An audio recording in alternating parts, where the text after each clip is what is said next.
Primeira Carta de João, capítulo 1. Desde o primeiro dia estávamos lá participando de tudo. Ouvimos com nossos ouvidos, vimos com os próprios olhos, tocamos com as mãos. A palavra da vida se manifestou bem diante de nós. Somos testemunhas oculares.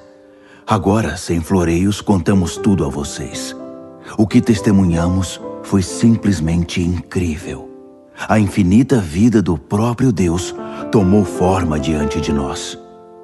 Nós o vimos e o ouvimos, e agora estamos contando a vocês, para que, como nós, tenham a experiência da comunhão com o Pai e o Filho Jesus Cristo. A razão de eu estar escrevendo é apenas esta. Queremos que vocês desfrutem isso também. A alegria de vocês duplicará a nossa. Esta é, em essência, a mensagem que ouvimos de Cristo e passamos a vocês. Deus é luz, pura luz. Nele não há nenhum traço de escuridão. Se afirmarmos que andamos com Ele e continuamos a tropeçar por falta de luz, obviamente estamos mentindo. Não vivemos o que afirmamos.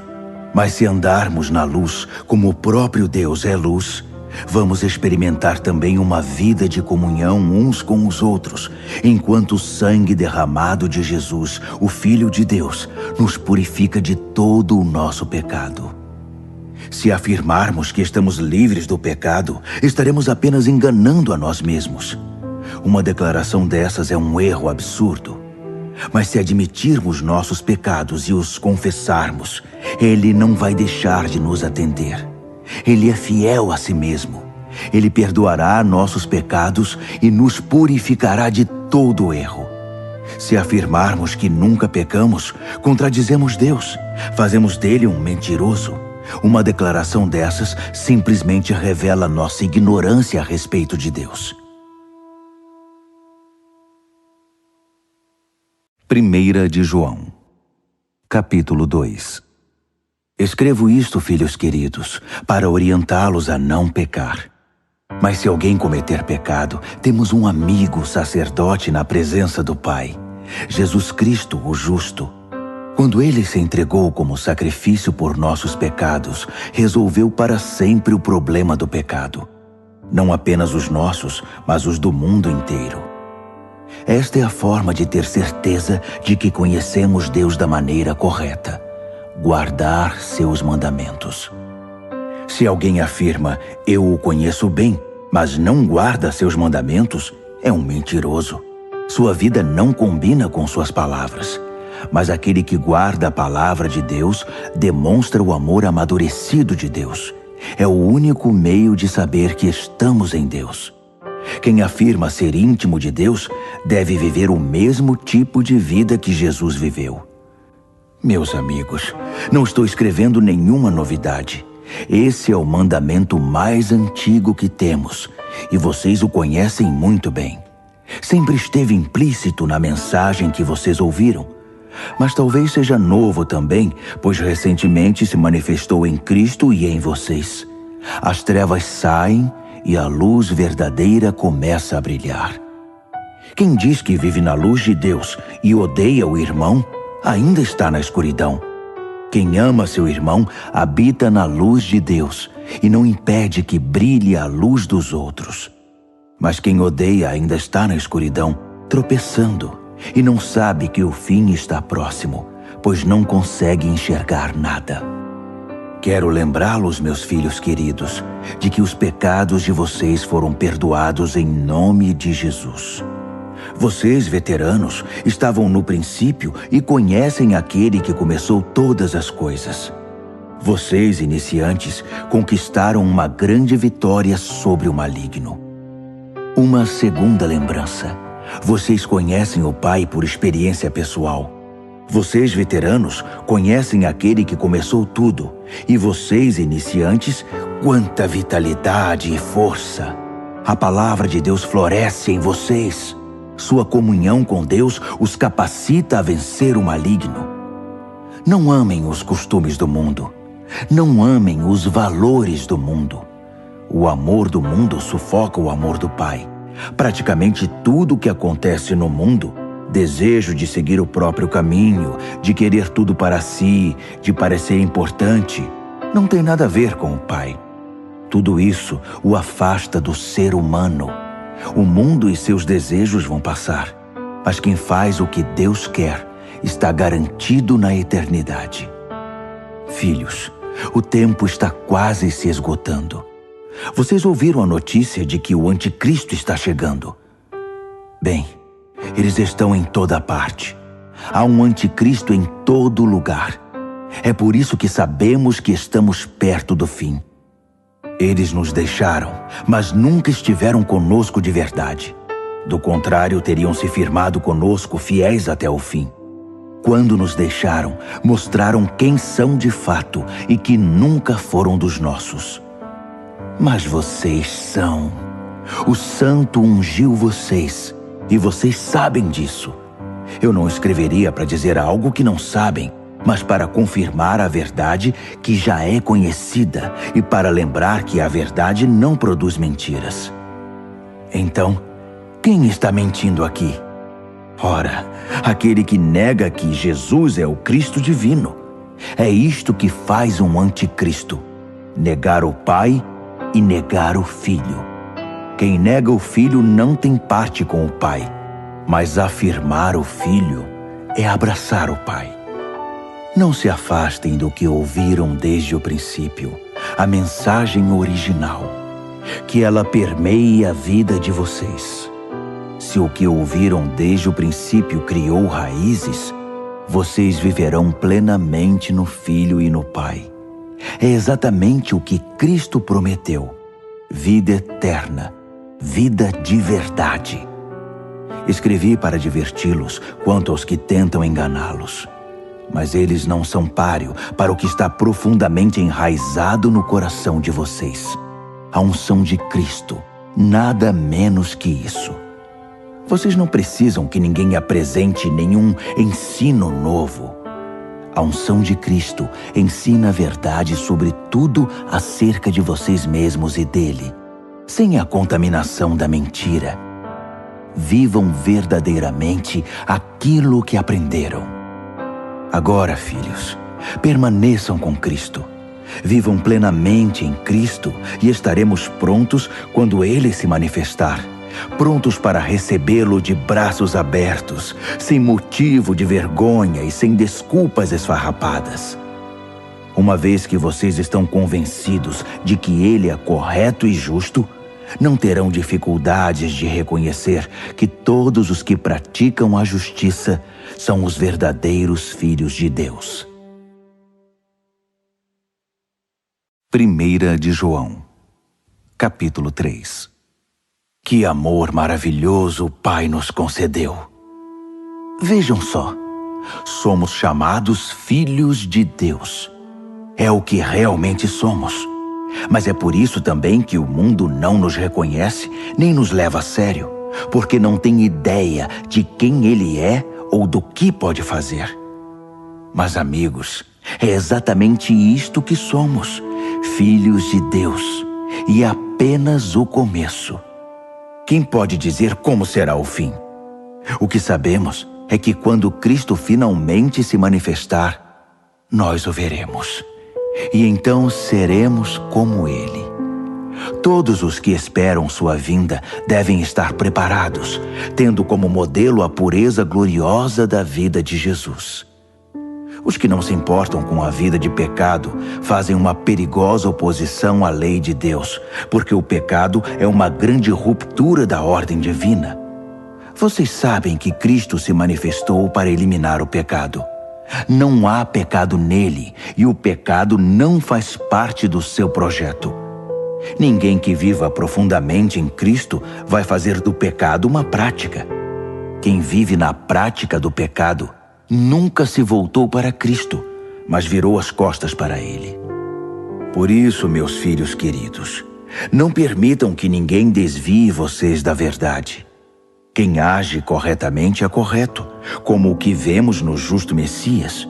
Os que fazem do pecado uma prática são do diabo, o pioneiro na prática do pecado. O Filho de Deus entrou em cena para destruir os caminhos do diabo. Os que foram concebidos e trazidos à vida por Deus não fazem do pecado uma prática. Como poderiam? A semente de Deus está no íntimo do seu ser, fazendo deles o que são. Não é da natureza dos nascidos de Deus praticar e ostentar o pecado. Vou dizer como diferenciar entre os filhos de Deus e os filhos do diabo. Quem não pratica a justiça não é de Deus. Tampouco quem não ama seu irmão. Simples assim. Esta é a mensagem original que ouvimos. Devemos amar uns aos outros. Não devemos ser como Caim, que seguiu o maligno e matou seu irmão. E por que o matou? Porque vivia na prática do pecado, enquanto os atos de seu irmão eram justos. Portanto, não fiquem surpresos, amigos, se o mundo odiar vocês. Sempre foi assim. Sabemos que passamos da morte para a vida quando amamos nossos irmãos.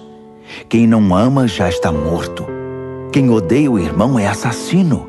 E vocês sabem muito bem que vida eterna e assassinato não combinam. É assim que entendemos e experimentamos o amor. Cristo sacrificou sua vida por nós.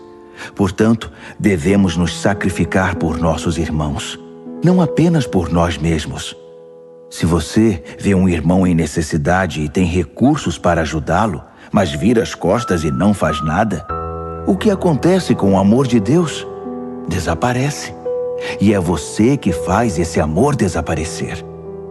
Meus filhos queridos, não vamos apenas falar de amor. Vamos praticar o amor verdadeiro. É o único modo de saber se estamos vivendo a realidade de Deus. É também o caminho para acabar com as autocríticas que nos enfraquecem, mesmo quando procedem. Deus é maior que nosso coração ansioso e sabe mais a nosso respeito que nós mesmos. Amigos, uma vez que isso foi resolvido e já não mais acusamos nem condenamos a nós mesmos, podemos chegar à presença de Deus com confiança e liberdade. Podemos estender a mão e receber o que pedimos, porque estamos fazendo o que Ele disse, o que o agrada. Uma vez mais, este é o mandamento de Deus: crer em seu Filho Jesus Cristo. A ordem dele é que amemos uns aos outros de acordo com o mandamento original. Se guardarmos seus mandamentos, podemos viver aquela vida plena, e Ele vive em nós. É desta forma que experimentamos sua presença viva e permanente em nós, pelo Espírito que Ele nos deu. 1 de João, capítulo 4. Meus queridos amigos, não creiam em tudo que ouvem. Examinem cuidadosamente o que os outros dizem. Nem todo mundo que fala de Deus vem de Deus. Há muitos pregadores mentirosos mundo afora. Querem saber como identificar o genuíno Espírito de Deus? Quem confessa abertamente sua fé em Jesus Cristo, o Filho de Deus, que veio como uma pessoa real de carne e sangue, vem de Deus e pertence a Deus. Mas quem se recusa a confessar a fé em Jesus, não quer nada com Deus. É o espírito do anticristo que vocês ouviram que viria. Pois bem, ele já está por aí mais cedo que pensávamos. Meus filhos queridos, vocês vêm da parte de Deus e pertencem a Deus.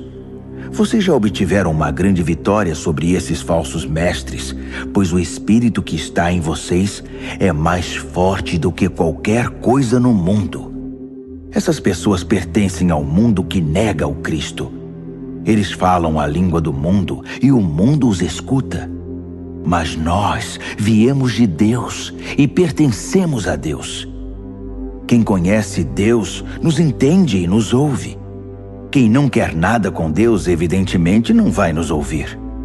Esse é outro teste para diferenciar o espírito da verdade do espírito do engano. Meus amigos amados, continuemos a amar uns aos outros, pois o amor vem da parte de Deus.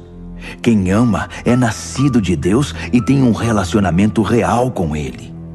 Quem se recusa a amar não sabe o que mais importa sobre Deus, pois Deus é amor. Vocês não podem conhecê-lo se não amam. Foi assim que Deus demonstrou seu amor por nós. Deus enviou seu único Filho ao mundo para que pudéssemos viver por meio dele. É desse amor que estamos falando. Não que tenhamos amado a Deus, mas que Ele nos amou e enviou seu Filho como sacrifício para purificar nossos pecados e consertar os danos que eles causaram em nosso relacionamento com Deus. Meus amigos queridos, se Deus nos amou assim, então devemos amar uns aos outros. Ninguém viu Deus, nunca. Mas se amarmos uns aos outros, Deus habitará no íntimo do nosso ser e seu amor será completo em nós, amor perfeito. Sabemos que estamos vivendo uma vida plena nele e ele em nós, porque ele nos deu vida que procede da sua vida, que vem do seu Espírito. Além disso, vimos por nós mesmos e continuamos a afirmar que o Pai enviou seu Filho para salvar o mundo. Quem confessa que Jesus é o Filho de Deus, participa de um relacionamento íntimo e estável com Deus. É por saber disso que abraçamos de coração esse amor que procede de Deus. Deus é amor. Quando passamos a habitar permanentemente no amor, vivendo uma vida de amor, vivemos em Deus e Deus vive em nós. Assim, o amor tem o controle da casa, fica à vontade e amadurece em nós. E não temos mais preocupação com o dia do juízo. Nossa situação no mundo é idêntica à de Cristo. No amor, não há espaço para o medo. O amor amadurecido expulsa o medo. Considerando que o medo causa uma vida vacilante e cheia de temores, medo da morte, medo do julgamento, podemos dizer que quem tem medo não está completamente aperfeiçoado no amor. Mas nós podemos desfrutar o amor, amar e ser amados, pois primeiro fomos amados. Por isso agora podemos amar. A verdade é que Ele nos amou primeiro. Se alguém se vangloria dizendo, eu amo a Deus, mas odeia e despreza seu irmão, é mentiroso. Se não ama a pessoa que vê, como pode amar a Deus a quem não vê? O mandamento que temos da parte de Cristo é sem rodeios. Amar a Deus se vê na prática de amar o próximo. Vocês precisam amar os dois.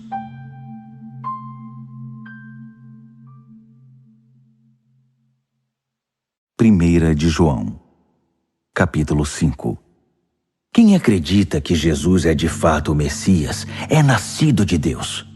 Se amamos aquele que gera o Filho, sem dúvida amaremos o Filho que nasceu. O teste da verdade para saber se amamos ou não os filhos de Deus é este: amamos a Deus? Guardamos seus mandamentos?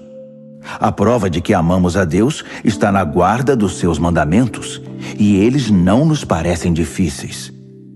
Quem nasce de Deus está acima da influência do mundo. O poder que põe o mundo de joelhos é a nossa fé. A pessoa que se põe acima da influência do mundo acredita que Jesus é o Filho de Deus. Jesus, o Cristo divino. Ele experimentou um nascimento que doa a vida e uma morte que mata a morte. Não apenas um nascimento físico, mas um nascimento batismal de seu ministério e de sua morte sacrificial. E em tudo isso, o Espírito confirma a verdade, a realidade da presença de Deus no batismo e na crucificação de Jesus, tornando essas ocasiões vivas para nós. O testemunho é tríplice: o Espírito, o batismo e a crucificação, os três em perfeito acordo. Se damos algum valor ao testemunho humano, nos sentiremos muito mais seguros com o testemunho de Deus a respeito do seu Filho. Quem crê no Filho de Deus, confirma no íntimo do seu ser o testemunho de Deus. Quem se recusa a crer, está chamando Deus de mentiroso, recusando-se a crer no testemunho do próprio Deus a respeito de seu Filho. Esta é a essência do testemunho. Deus nos deu vida eterna, e a vida está em seu Filho. Por isso, quem tem o Filho tem a vida. Quem rejeita o Filho, rejeita a vida. Meu propósito em escrever é simplesmente este: que vocês que creem no Filho de Deus saibam que, sem sombra de dúvida, têm a vida eterna. A realidade, não a ilusão.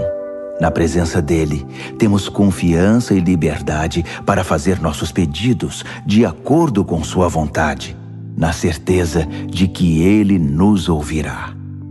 E se temos essa certeza, sabemos que a resposta é garantida. Por exemplo, se vemos um cristão pecando, não falo aqui dos que fazem da prática do pecado um caminho fatal que leva à morte eterna. Pedimos a ajuda de Deus e ele nos atende, dando vida ao pecador cujo pecado não é fatal. Existe pecado que é fatal. E nesse caso não digo que se deva orar. Tudo que fazemos de errado é pecado, mas nem todo pecado é fatal. Sabemos que ninguém nascido de Deus faz do pecado uma prática. O pecado fatal. Os nascidos de Deus são também protegidos por Deus. O maligno não pode tocar neles. Sabemos que somos protegidos por Deus. Só o povo do mundo continua nas garras do maligno. Sabemos também que o Filho de Deus veio para que pudéssemos reconhecer e entender a verdade de Deus. Que presente! E que vivemos na própria verdade, no Filho de Deus, Jesus Cristo. Jesus é, ao mesmo tempo, Deus verdadeiro e vida verdadeira. Filhos queridos, cuidado com as imitações.